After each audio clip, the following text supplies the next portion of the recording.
28 থেকে যে মর্মান্তিক দুর্ঘটনা ঘটলো তার জন্য আমরা ইসকন থেকে সবাই খুব মর্মাহত। তাই নিয়ে আমাদের শুধু ত্রিপুরা নয়, সারা দেশে সারা বিদেশেও সবাই এটা নিয়ে খুব চিন্তায় পড়েছে এবং সব জায়গা থেকে আমাকে ফোন করছে, বারবার রিপোর্ট নিচ্ছে কী হচ্ছে না হচ্ছে। আমি ঘটনা শোনার পরে তারপরের দিন সকাল 5টার সময় ট্রেনে গেলাম কুমারঘাট হসপিটাল, ফটিকরায় হসপিটাল, কৈলাসর হসপিটাল, 3টা হসপিটাল গেলাম। সেখানে স্থানীয় কিছু প্রভাবশালী যারা ব্যক্তিত্ব আছে তাদের সাথে পরামর্শ করলাম কীভাবে কী করা যায়, কীভাবে আর দ্রুতভাবে তাদের সাহায্য করা যায়। আর সেখান থেকে আসার পরে আসার আগে কালকে সকাল থেকে আমাদের যারা আগরতলা শহরে জিবি হসপিটালে ভর্তি হয়েছেন তাদের জন্য আমরা প্রসাদের ব্যবস্থা করছি। সকাল সন্ধ্যা 2 বেলা প্রসাদ বিতরণ করছি, আমরা নিয়ে পৌঁছাচ্ছি, প্যাকেট প্রসাদ পৌঁছাচ্ছি। আর যারা যদি কেউ থাকতে অসুবিধা হয় তাদেরকে আমরা বলেছি আপনাদের অসুবিধা হয় আপনি ইসকন মন্দিরে থাকতে পারেন, সেই ব্যবস্থা আমরা ফ্রি অফ কস্ট করা যতদিন উনি ট্রিটমেন্ট ঠিক শেষ না হচ্ছে। আর যারা মৃত হয়েছেন তাদের খুব দুঃখদায়ক ব্যাপার, যদিও কালকে আমি গিয়েছিলাম, কালকে ফটিকরাতে ওনাদের যেখানে ডেড বডি ছিল সেখানে গিয়েছিলাম, কয়েকজনের সাথে কথা বলেছি। আর সহ্য করা যায় না, খুব কষ্টদায়ক, আমার নিজেরও আমি সহ্য করতে পারিনি। তাই আমি ওদের সাথে বাড়িতে আর যাইনি, কারো ফিরে এসেছি, কয়েকদিনের মধ্যে যাব। আমার চিন্তা ভাবনা করছি কিছু আর্থিক সহায়তা করার জন্য ভাবছি। সম্ভবত আমরা কয়েকদিনের মধ্যে আমরা এটা ঘোষণা করব কীভাবে আর্থিকভাবে তাদের সহায়তা করা যেতে পারে। যারা মৃত হয়েছেন তাদের পরিবার যদি ছেলেমেয়েরা থাকে পড়াশোনা করার মতো, তাদের জন্য আমাদের বামুটিয়া স্থিত ভক্তিবেদ ন্যাশনাল স্কুলে ক্লাস 12 পর্যন্ত আমরা মুক্ত, কোনো চার্জ লাগবে না, ফ্রি এডুকেশন দেব ক্লাস 12 পর্যন্ত। কিন্তু সেখানে আমাদের হস্টেল নেই, যদি অন্য জায়গা থেকে পড়তে পারে কোনো আপত্তি নেই আমাদের। আর তাদের বই খাতা ড্রেস সব কিছু আমার দেবে ক্লাস 12 পর্যন্ত। আর যদি কোনো কিছু হয় আমার চিন্তা ভাবনা করছি কীভাবে কী করা যায়। আগরতলায় আমার খুব সিরিয়াস জিনিসটা দেখছি, আর কুমারঘাটেও পরিস্থিতি দেখছি। আমি আবার কুমারঘাটে যাবো, একদিন মনে যাবো, সেখানে পরিস্থিতি দেখে কী করা যায়। আর অন্যদের সাথে আমি যোগাযোগে আছি, ইসকন কর্তৃপক্ষ এই জন্য খুব চিন্তিত। আমাদের আজকে থেকে ইন্ডিয়ান কন্টিনেন্টাল কমিটির মিটিং পুরীতে শুরু হয়েছে, সেই মিটিংয়ে আমার যাওয়ার ছিল। গতকালকে আমার ফ্লাইট ছিল, আমি গেলাম না এই ঘটনা শুনে। এখন সেখানেও আমরা একটা আলোচনা হয়েছে আজকে এই কুমারঘাট নিয়েই। প্রথমে সবাই ভগবান প্রার্থনা করছে জগন্নাথকে মিটিং শুরু হওয়ার আগে কী করে তার আত্মার সদ্গতি হয়। এবং সেখানে আমরা ইসকনের যে রথের যে পারমিশন বা রথের সাইজ বা রথের সেফটি, এই ব্যাপারে আমরা নতুন কমিটি আছে গড়েছি। সেই কমিটি সারা ভারতে নির্ধারণ করবে কিভাবে রথগুলো পরিচালিত হবে, রথের সেফটি, সিকিউরিটি এবং অন্যান্য পারমিশন সব কিছু সেটা আমার কমিটি করেছি। ইসকন তরফে আমার খুব দুঃখিত, মর্মাহত, সেজন্য আর খুব একটা বেশি আমি কিছু বলতে পারছি না। তাই আমরা আমাদের ভারতের সুনামধন্য প্রধানমন্ত্রী নরেন্দ্র মোদী এবং আমাদের ত্রিপুরার মাননীয় মুখ্যমন্ত্রী মানিক সাহাজি এবং তার সরকার যেভাবে সহায়তা করেছেন খুব তাড়াতাড়িভাবে, এইভাবে আমরা তাদের কাছে খুব কৃতজ্ঞ থাকবো। কেন অ্যাটলিস্ট যারা অ্যাফেক্টেড হয়েছে তারা যেরকম তারা ইমিডিয়েট রিলিফ পায়। আর আমরাও চিন্তা করছি কীভাবে কী করা যেতে পারে। আশা করি আগামী দিনে যদি কি সম্ভব হয় আমরা আরও কিছু সহায়তার কথা চিন্তা ভাবনা করছি। আচ্ছা, আমি খুব দুঃখিত, আর বেশি কিছু বলতে আমি পারছি না, এখন আমার বাকরুদ্ধ হয়ে যাচ্ছে। সার্বিক ঘটনাটা কারণটা কি, মানে কেন হয়েছে কিছু কি ঘটনার কারণ সম্বন্ধে আমি গিয়েছিলাম, স্পটে গিয়েছিলাম। এখন অনেক লোক অনেক কথা বলছে, আমি অন্ততপক্ষে 50 জনের সাথে কথা বলছি ব্যাপারটা নিয়ে। কিন্তু আমার যাই মনে হলো যেটা ইলেকট্রিক হয়েছে সেখান থেকে পিছনে কিছু বাচ্চাদেরকে সিঁড়িতে বসিয়েছিল। সেই বাচ্চাদের বসে দাঁড়ান উপরে যখন স্পার্ক হয় তখন বাচ্চাদের মাটা যারা ছিল তার ধরতে গিয়ে তার আর্থিং পেয়ে গেছে। যেখানে আর্থিং পেয়ে গেছে কারেন্টটা ফ্লো করে গেছে এবং স্পট ডেথ হয়ে গেছে।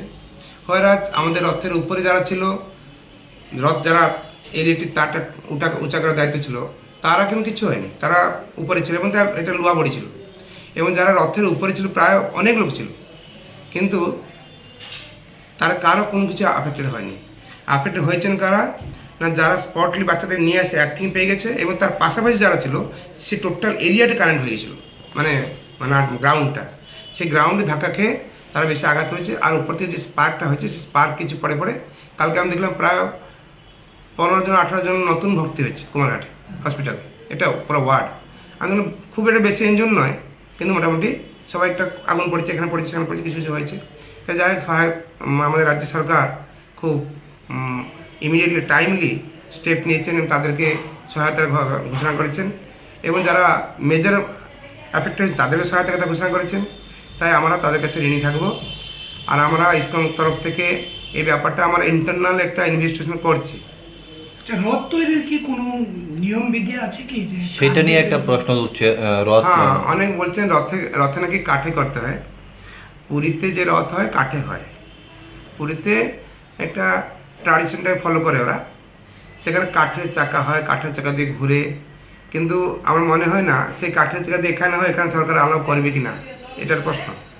কেননা এখন পুরী যে রথ 1000 বছর রথ, তখনকার সিচুয়েশন ছিল, যে পরিস্থিতি ছিল সেই পরিস্থিতি অনুসারে তারা পরিচালনা করছিল। কিন্তু ট্র্যাডিশনটা অনুসারে চলছে। যেরকম পুরীতে অভড়া হয়, একটা হাঁড়ির উপরে আরেকটা হাঁড়ি, আরেকটা হাঁড়ির উপরে আরেকটা হাঁড়ি রান্না হয়। আমি তো বলবো সেটা এখানে করবো, কতটা প্র্যাকটিক্যাল হবে সেটা একটা প্রশ্ন। যদি কেউ বলে পুরীতে যদি কাঠের রথ হয় এখানে কাঠের রথ করবেন, পুরীতে যেরকম অভড়া রান্না হয় এখানে অভড়া রান্না করে ভোগ লাগাবেন, পুরীতে যেরকম রাত্রি 12টা একটা মন্দির খোলা থাকে সেখানে 12টা একটা খোলা রাখবেন, হয়তো অনেক সময় এটা সব জায়গায় বাস্তবায়িত হতে না পারে। তাই এই কাঠের রথ লোহার রথ নিয়ে আমি বেশি মতামত দেবো না। কেননা দিন বদলার সাথে সাথে আমাদের টেকনোলজি এসছে এবং টেকনোলজিটাকে কাজে লাগিয়ে কেউ হয়তো করেছে।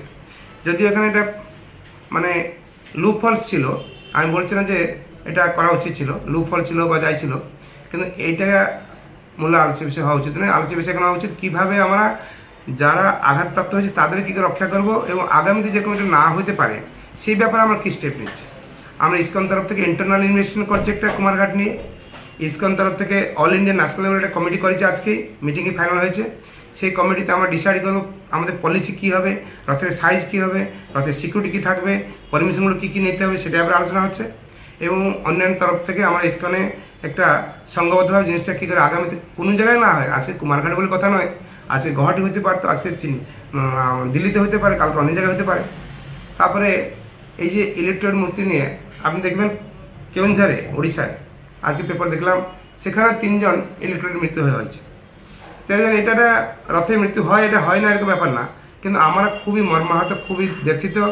আর আমরা নিজে বুঝতে পারছি এই জিনিসটাকে এরকম হওয়া উচিত ছিল না, কিন্তু তার জন্য আমরা একটা প্রস্তুতি নিচ্ছি কীভাবে আগামীতে কোনোরকমভাবে যেরকম এরকম না হয় সেটা আমি চিন্তা ভাবনা করছি। আচ্ছা, রথ বের করতে হলে কি কোনো দপ্তরের পারমিশন নিতে হয়? কোন আমরা দপ্তরে নিতে হয়? উঠছে একটা প্রশ্ন, আপনারা কি মানে পারমিশন ছাড়াই বের প্রপার করেছেন? পারমিশন আমরা আগরতলায় রথ করেছিলাম, আমরা ইলেকট্রিক ডিপার্টমেন্ট চিঠি দিয়েছি, আমরা ফায়ারেও দিয়েছি, আমলার জন্য দিয়েছি, সব জায়গায় আমরা চিঠি লিখেছি।